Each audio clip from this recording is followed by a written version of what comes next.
Magpapatuloy ang istorya kung saan nagtataka ang bida sa alalay ni Miss Wei sapagkat di naman raw mabait ang pagtrato nito sa kanya kaya agad niya itong tinanong kung ano ang problema. Humingi naman ng tawad ang babae sa asal nito nung nakaraan at bilang paghingi raw niya ng tawad ay gusto raw ulit na makipagkita rito ni Miss Wei.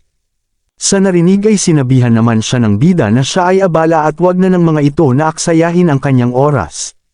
Sa narinig ay kinabahan nga ang babae sapagkat sumusunod lang raw siya sa utos at di raw maganda na bumalik siya ng dinagawa ang utos sa kanya ni Miss Wei. Paano raw kaya na kahit tawagan lang ng bida si Miss Wei para di na siya mapag-alitan pa. Sa narinig ay napabuntong hininga na nga lang ang bida na isip nito na talagang makapangyarihan raw si Miss Wei at di man lang raw siya nakalaban dito nung nakaraan sabay utos nito sa babae na tawagan na si Miss Wei para sa kanya.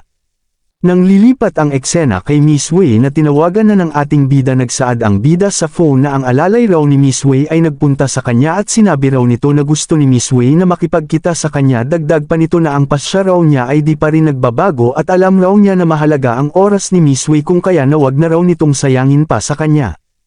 Habang sa kabilang linya ay tinanong siya ni Miss Wei kung gusto raw ba ng bida na maging makapangyarihan gaya ng mga babae. Nakita raw niya na ayaw ng bida maging isang mahinang lalaki at marami na siyang nakitang gaya nito dati at nakita raw niya iyon nung naglaban sila nung nakaraan at di lang raw basta sikat gagawin raw niyang sobrang sikat ang bida kaya mabuti raw na pag-isipan muna nito bago magdesisyon sabay patay ng tawag. Pagtapos ay napaisip ang bida na mahusay raw talaga si Miss Wei na puntiryahin ang kahinaan niya at wala na raw siyang pagpipilian mukhang magkikita pa raw talaga sila sa hinaharap at ayaw raw niya na maging mahinang lalaki sa mundo na iyon.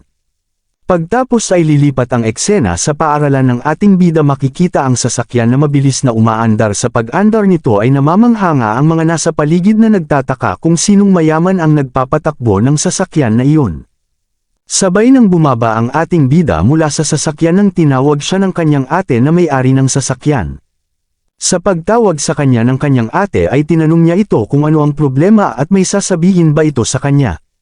Subalit inayos lang pala ng ate niya ang kanyang buhok sapagkat di raw maayos at sinabihan rin ito ang bida na papanuulin niya ang bida hanggang sa makapasok ito sa loob ng paaralan para masiguro niya na ligtas ang bida.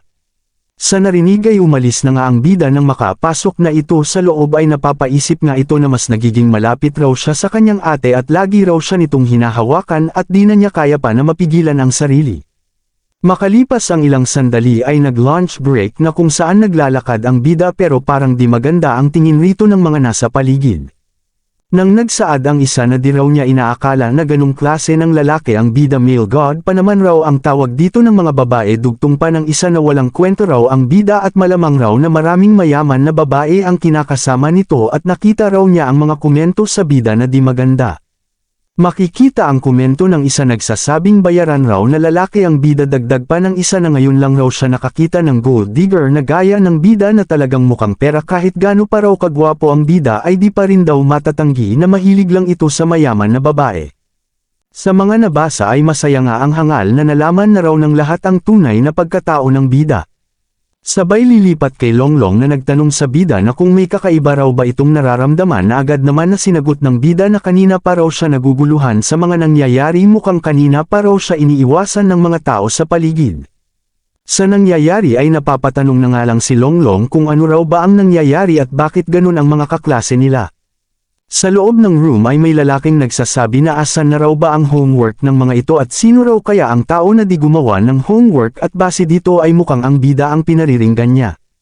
Gaya ng inaasahan lumapit ito sa lamesa ng bida na nagsabing mukhang wala raw palang homework ang bida tanong pa nito na abala raw ba ang bida tuwing gabi kung kaya na di ito nakagawa ng homework ayos lang raw dahil ang mga mayayaman raw na babae ay handa na buhayin ang bida kung kaya na di na raw nito kailangan na mag-aral. Nang di na siya pinansin ng bida at inabot niya rito ang kanyang homework na nagsabing nagseselos lang ang hangal sa kanyang gwapong itsura kaya nito siya sinisiraan. Nang galit na nagsabi ang hangal na nakakatawa raw ang bida dagdag pa nito na kapag raw marami itong babaeng pinagsisilbihan kada gabi at may inaasahan na mayamang babae para sa akin di na raw talaga siya maglalakas loob na magpakita pa sa paaralan. Sa narinig ay napatingin nga ng masama dito ang bida nang nagsaad si Longlong na ano raw ba ang sinasabi ng hangal bakit raw ba nito inaapi ang bida. Sinagot naman siya ng hangal na totoo lang raw ang sinasabi niya, ang larawan daw ng bida na may kasamang mayaman na babae ay alam na ng lahat at maraming litrato ng bida kasama ang iba't ibang babae. Sa narinig ay galit na sinabi ni Longlong na kanya raw natitignan at alam niya raw na di totoo ang sinasabi nito, sabay tinignan nito ang phone at nakita nito ang bida kasama ang ate nito. Sa nakita ay nagsaad si Longlong na tinatawag raw ng mga ito na gold digger ang bida kahit malinaw naman raw na ang ate nito ang kasama nito at di ibang tao, sabay na iiyak nito na sinabi na ang mga ito raw ay sinisiraan ang bida sapagkat inggit lang ito sa kaguwapuhan ng bida. Nang matigilan ang mga ito nang pumasok sa room ang kanilang guro na nagsabi na pumunta raw sa office ang bida at mag-usap sila. Nang pumunta na nga ang mga ito sa office nang tinanong ng kanyang guro ang bida na kung alam raw ba nito ang ginawa ng bida, na sinagot naman ng bida na alam raw niya. Nang sinabihan ng guro ang bida na ang ginawa raw ng bida ay makakaapekto sa reputasyon ng paaralan at sana raw na magawa ng bida ng paraan ang nangyari at ang mga babae raw sa internet ay di na makontrol. Sinabihan naman siya ng bida na tumigil na dahil mali.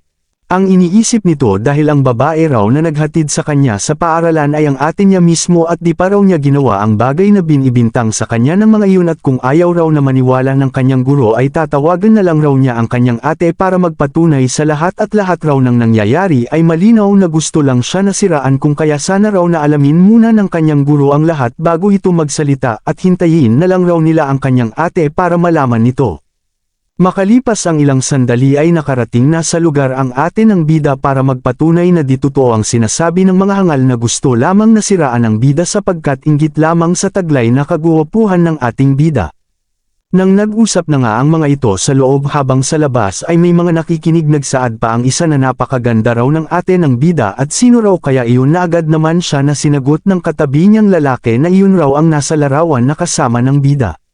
Nang nagsaad ang isa na narinig raw niya na kapatid lang ng bida ang babae, dahil sa sinabi ng babae ay nalaman na nga nila na walang katotohanan ang balita at talagang boring daw talaga na maniwala sa mga balita sa internet, di naman totoo. Pagtapos ay nagsaad naman ang ate ng bida na humingi ng tawad sapagkat siya raw ang naging dahilan ng di pagkakaintindihan na nangyari, ano raw kaya natulungan na lang niya ang bida na ipaliwanag sa mga kaklase nito ang lahat. Sinagot naman siya ng bida na ayos lang raw sapagkat kaya na niya ng mag-isa at mabuti raw na bumalik na ang kanyang ate sa trabaho dahil di raw maganda na mahuli ito. Pagtapos ay pumasok na ang bida sa kanyang room. Sa pagpasok ay agad naman siya na sinalubong ni Miss Yuan na nagsabi na alam raw niya talaga na di ganong klase ng lalaki ang bida. Dugtong nito na nung umalis raw ang bida ay naghanap siya ng paraan na alamin ang mga bagay-bagay at may nagsabi raw sa kanya na ang grupo daw ni Liu Feng ang may gawa kung bakit nasabihan ng gold digger ang bida. Nang nagtanong naman ang bida na mag-isa lang raw ba si Miss Yuan, nasaan raw ba si Longlong at bakit parang may kakaiba raw ba silang sa lamesa nito. Makikita sa banyo si Longlong na basang-basa na nagsasabing walang signal sa banyo at walang tao na dumadating sa lugar kaya na di siya makalabas. Dagdag pa nito na ang grupo raw talaga ni Liu Feng ay masasama at kapag raw nakalabas siya ay sasabihin niya ang lahat sa kanilang guro. Sabay parang may tinatawagan ito pero di nga nito magawa sapagkat walang signal sa loob ng banyo. Sa kabilang banda ay nagtulong-tulong ang bida si Miss Min at si Miss Yuan para hanapin si Longlong sa paligid. Nang nagtanong ang bida sa dalawa na nakita raw ba ng mga ito si Longlong. Nang nagsaad si Miss Min na sabi raw sa kanya ng isa na nakita raw nito si Longlong na nagtungo sa banyo sa likod ng paaralan at kasama raw nito ang grupo ni Liu Feng at ang ibang mga lalaki ng kanilang paaralan. Sa narinig ay napuno nga ng galit ang bida sapagkat si Liu Feng na naman raw talagang baliw na raw pala ang tao na iyon. Sabay utos nito na tignan nila ang banyo sa likod ng paaralan at sa isip pa nito na lagi raw na gustong makipag-away sa kanya ni Liu Feng at sana raw na walang nangyaring masama kay Longlong. Makalipas ang ilang sandali ay nakarating na sila kung saan nakakulong si Longlong. Agad nga sila na sumigaw kung may tao ba sa lugar, maaari daw ba na buksan nito ang pinto para sa kanya. Dagdag pa nito na nandoon raw ba si Longlong, buksan raw nito ang pinto. Sa narinig ay naiyak nga ng malakas si Longlong na nagsabing masaya raw siya na nahanap na siya ng bida at si Liu Feng raw ang may kagagawan ng lahat kaya gusto raw niya na magsumbong sa guro. Nang inutusan naman siya ng bida na lumayo sa pinto sapagkat sisirain ni Miss Min ang pinto para makalabas ito. Pagtapos ay sa may malademonyong lakas ay sinipa na nga ni Miss Min ang pinto para makalabas na si Longlong. Sa nakitang lakas ni Miss Min ay wala na nga lang na masabi ang dalawa kundi ang mamangha sa lakas ni Miss Min pagtapos ay tinanong ng bida ang kanyang kaibigan kung si Liu Feng raw ba ay kinulong iyon sa banyo. Sinagot siya ni Longlong na di lang raw siya kinulong sa halip ay binuhusan pa raw siya ng gatas ng mga ito kung kaya gusto raw niya na magsumbong sa kanyang guro. Nang sinabihan naman siya ng bida na wag muna na magsumbong sa guro dahil ipaghihiganti raw niya ito mamaya sa hangal na iyon. Pagtapos ay dumating na nga ang oras ng paghihiganti ng bida kung saan hawak-hawak ni Miss Min ang hangal sa braso. Sa nangyayari ay nagsasabi nga ang hangal na isang bully raw ang bida at isa rin daw itong bayaran at sasabihin raw niya sa kanilang guro ang lahat ng ito para mapatalsik na ang bida. Sinabihan naman siya ng bida na mas dapat raw na mag-alala ang hangal sa sarili nito sapagkat nagpunta raw sa paaralan ang kanyang ate para sabihin na di totoo ang mga pinapakalat ng hangal sa kanya at ang lalaking inapi raw nito ay nandoon ngayon kasama nila. Dagdag pa nito na di raw ba alam ng hangal na may CCTV sa paligid ng banyo sa likod ng kanilang paaralan at ngayon ay bibigyan raw niya ng 2 pagpipilian ang hangal. Una raw ay aminin nito na ito ang nagpakalat ng pekeng balita sa kanya at kailangan rin daw nito na humingi ng tawad kay Longlong at kukuhaan niya ng video ang paghingi nito ng tawad at ipapakalat iyon sa internet. At ang pangalawa naman raw ay pupunta siya sa teacher para i-adjust ang monitoring at kailangan na raw na pumili ng hangal sa dalawa. Sa narinig ay napaisip nga ang hangal na kapag raw na inamin niya na siya ang nagpakalat ng pekeng balita ay parang inamin na rin daw niya ang lahat ng ginawa niya sa harap ng mga guro sabay sa nanginginig na kamay ay humingi ito ng tawad sa pagpapakalat ng pekeng balita. Nang sinabihan siya ng bida sa may katakot-takot na muka na kapag raw gumawa pa ito ng bagay na di maganda sa kanya ay papatayin raw niya ito na labis na kinatakot ng hangal. Pagtapos ay umalis na nga ito habang hawak ng bida ang kanyang nakuhang video sa pag-amin ng hangal na pagpapakalat ng pekeng balita sa kanya. Nang nagtanong si Longlong sa bida na kung sigurado raw ba ang bida na di na sila guguluhin pa ni Liu Feng sa hinaharap na sinagot naman ng ating bida na di na raw sapagkat hawak raw niya ang video na ipapadala niya sa mga guro para mabigyan ng parusa ang hangal kung kaya na di na raw ito uulit pa. Sabay aya na nga nito na umuwi na sila sa bahay sapagkat maggagabi na. Makikita na sabay nga na naglalakad ang bida at si Miss Min nang maisip ng bida ang tungkol kay Miss Wei sa naisip ay agad nga nito na tinanong si Miss Min kung kilala raw ba ni Miss Min ang babaeng nagngangalang Wei Nan. Sinagot siya ni Miss Min na narinig raw niya ang patungkol dito at ito raw ang namumuno sa Wei family sa kasalukuyan at talagang makapangyarihan raw ang tao na iyon. Sa narinig ay nagtanong muli ang bida na maaari raw ba na makumpare si Miss Wei kay Miss Min sa yaman at lakas. Sinagot naman siya ni Miss Min nang di sigurado na baka raw o baka hindi dahil sa sagot ni Miss Min ay napapaisip na lang ang bida na kung kasing lakas raw ba ng pamilya ni Miss Min ang pamilya ni Miss Wei. Nang naisip ng bida na mukhang di raw pala talaga simple lang si Miss Wei tingin raw niya na pwede silang magkita nito bukas. Sabay lilipat ang eksena kay Miss Wei na parang masakit ang ulo sa isip nito na 3 araw na raw ang nakalipas mula nang tinawagan niya ang bida at di pa raw siya tinatawagan ng bida mula noon. Nang napatingin ito sa itaas at napatanong sa sarili na bakit raw ba na lagi niyang iniisip ang bida nitong mga nakaraang araw nang matigilan ito nang may kumatok sa kanyang pinto na agad naman niyang pinapasok. Nagsaad ang empleyado nito na gusto raw na makipagkita ni Ching Tian kay Miss Wei sa isang kainan para pag-usapan ang patungkol sa business. Sa narinig ay agad naman na nag-utos si Miss Wei na ihanda ang kanyang sasakyan at pupunta na siya ngayon. Nang lilipat ang eksena sa bida na kasama ang kanyang ate nang nagsaad ang bida na masyadong mamahalin raw ang kainan na kanilang pinuntahan. Nang sinabihan naman siya ng kanyang ate na ang bida raw ay nagkaroon ng problema sa paaralan kung kaya dinala raw niya ito sa kainan para mapakalma ito. Sa narinig ay agad nga na nagpasalamat ang bida sa isip pa nito na talagang mabait raw sa kanya ang kanyang ate. Nang inaya na siya ng kanyang ate na pumasok sa loob nang pumasok na nga silang dalawa sa loob ng may nadaanan ang bida na parang pamilyar sa kanya parang nakita nga raw nito si Miss Wei kanina. Pero agad na nga niyang binaliwala iyon nang tinanong siya ng kanyang ate kung ano ang gusto nitong kainin. Nang nagsalita naman ang bida na nagtanong kung maaari na raw ba siyang uminom ng alak dahil malaki na raw siya sa isip pa ng ating bida na di na raw siya nakakahawak ng alak simula nang napunta siya sa mundo na iyon. Sa narinig ay masaya naman na pumayag ang kanyang ate sapagkat malaki na raw ang bida kaya maaari na raw itong uminom ng alak at wala raw ang kanilang mga magulang sa bahay kaya ayos lang na malasing ang bida at gawin ang gusto nito. Nang ininom na nga ng bida ang alak sa pag-inom ay masayang-masaya nga ito dahil ngayon na lang raw ulit siya nakatikim ng alak dahil nung nakaraang buhay raw niya ay mahilig siya na uminom ng alak. Nang sinabihan naman siya ng kanyang ate na di raw pwede na uminom ng marami ang bida, paano raw kaya na kumain muna ito bago uminom ng alak. Sa narinig na sinabi ng kanyang ate ay agad nga na sumunod ang ating bida na kumain ng mabilis na labis naman na kinatuwa ng kanyang ate na makitang sinunod siya ng kanyang nakababatang kapatid. Maya-maya ay natapos na ang bida sa kanyang ginagawa na pagkain at pag-inom ng alak ay nakaramdam nga agad ito ng pagod sa katawan. Nang tinanong siya ng kanyang ate kung lasing na raw ba ang bida. Sinagot siya ng bida na marami lang raw siyang nainom at parang gusto niya raw muna na magtungo sa banyo. Pagtapos ay agad na nga itong nagtungo sa banyo, nagsaad pa ito na bakit raw ba ganun ang pakiramdam niya sapagkat di naman raw siya ganun dati kapag nalalasing, sabay makikita na pumasok pala ito sa banyo ng mga babae. Pagtapos ay naghilamos ito ng mukha nang agad nitong napansin ang nasa tabi niya kaya agad siyang naghelo rito, ngunit nabigla siya nang makita na si Miss Wei pala ang babaeng nasa tabi niya.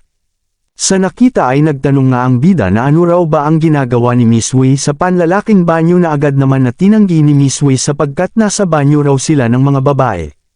Sa narinig ay di na nga lang makapaniwala ang bida sa narinig ng may pumasok na dalawang babae sa banyo kung saan pinag-uusapan nga ng mga ito ang bida sapagkat nakakita raw sila ng gwapong lalaki at gusto raw nila na pormahan ito mamaya. Samantala ang bida ay gulat na gulat sapagkat napunta raw pala siya sa banyo ng mga babae nang di niya alam, dagdag pa nito habang takot na dahil raw kasi na masyado siyang maraming nainom na alak. Sabay makikita na matagumpay nga na nakapagtago ang dalawa nang nagsaad si Miss Wei na gusto raw na magtago ng bida na iintindihan raw niya iyon. Pero bakit kailangan raw niya na magtago kasama ang bida sa loob? Mapag-aalaman na aksidente pala itong nasama ng bida sa loob. Nang nagsaad ang ating bida na marami raw siyang nainom kung kaya na di na niya alam ang kanyang mga nagagawa. Pagtapos ay makikita ang pagngiti ni Miss Wei sabay hinawakan nito ang kamay ng bida.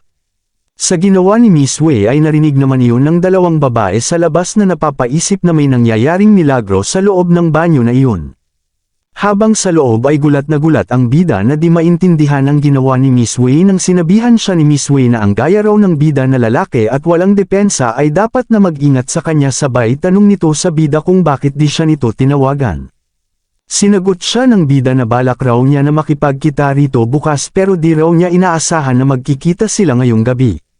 Nang nagsalita si Miss Wei na nagbago na raw ang kanyang isip, ayaw na raw niya na mag-sign ng contract ang bida sa kanya, mas gusto na raw niya na maging lalaki niya na lang ito. Sa narinig ay sinabihan siya ng bida na masyado atang malaki ang tingin nito sa sarili, nagkita pa lang raw sila ng 2 beses pa lang at sasabihin raw niya dito ang huling tao na nagsabi sa kanya ng kaparehong salita ay naglaho na parang bula.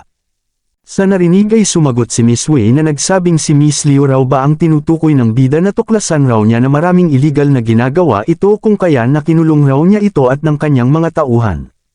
Sa narinig ay sinabihan siya ng bida na meron daw ba nakasalanan si Miss Liu kay Miss Wei para ikulong niya ito, bakit raw ba na din ito ikulong si Miss Liu sa mga pulis at di raw pwede na may sarili itong kulungan, maaari daw itong makasuhan sapagkat mali ang ginagawa nito. Sa narinig ay sinabihan lang naman siya ni Miss Wei na ang lalaki raw talaga ay mahilig mag-alala sa mga bagay-bagay na di naman nito sakop. Nagsaad naman ang bida na sabihin na raw ni Miss Wei ang gusto nito pero ngayon raw ay wala ng tao sa labas kung kaya maaari na silang lumabas. Pero di naman siya pinayagan ni Miss Wei sapagkat gusto raw niya na marinig ang sagot ng bida ngayon na mismo at ayaw na niya na patag-alin pa. Ngunit di na siya pinansin ng bida at kiniliti siya nito sa kilikili na labis nga nito na kinagulat ang ginawa ng bida sa kanya sapagkat di niya inaasahan. Nang nanlaki ang mata nito na makita na malayo na ang bida sapagkat nakatakas na ito sa kanya, sa isip nga ng bida na mabuti at gumana ang kanyang ginawa pero tingin raw niya na nagustuhan rin naman iyon ni Miss Wei. Pagtapos ay tuluyan na itong nakaalis sa banyo na takot na takot. Nang sinabihan siya ng kanyang ate na nag-alala raw ito sapagkat napakatagal ng bida sa banyo kaya pinuntahan na niya ito para makita. Sinagot naman siya ng bida na ayos lang ang lahat, masyado lang daw siyang nalasing kaya ganon na napatagal siya sa banyo. Sabay na susuka ang bida dahil din doon ay napag-isipan na nga ng kanyang ate na umuwi na sila sapagkat di na maganda ang pakiramdam ng bida sa ngayon. Sa pagdilat ng bida ay nasa bahay na siya na sinasabihan ng kanyang ate na uminom raw ng tubig ang bida para mawala ang pagkalasing nito. Sinagot naman siya ng bida na kaya pa raw nito na uminom at di na raw siya isang bata na kailangan paalalahanan, di naman na siya pinansin pa ng kanyang ate at nilagay na sa lamesa ang pagkain at inumin at nagsabi na ang cute raw talaga ng kanyang nakababatang kapatid lalo na kapag lasing ito. Di na nga nito napigilan ang sarili at hinalikan na ang bida sa isip nito na magiging magkasama raw sila ng bida habang buhay sa hinaharap, at doon na po nagtatapos. Maraming salamat sa panunood.